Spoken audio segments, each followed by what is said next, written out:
Ratchet! Where have you been? We were just... Never mind. The Phoenix is under attack. Our shields are... Sasha! ...to 40%. Life support systems are... I think they're getting... aboard the ship. Whatever's on that disc has nefarious worry. Do anything to get it back. Hey, Hotshot. If I don't get to see you again, I just wanted to say... The signal is lost. Engage the gravimetric warp drive.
You certainly took your sweet time. Hey, it's good to see you too. Everyone okay? We're fine. You made it just in time. Any luck with the data disk? Huh. Luck, he says. Al cracked the encryption.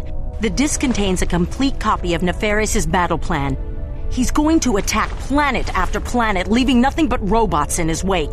The biobliterator is so well protected, Nefarious doesn't believe we can stop it. Can we? I estimate our odds at approximately 1 in 63 million, give or take. Hey, that's, well, not so bad. The Bio-Obliterator is programmed to recharge its power cells after each attack. It's recharging at a base on planet Koros right now. And Ratchet, the next target is Veldin.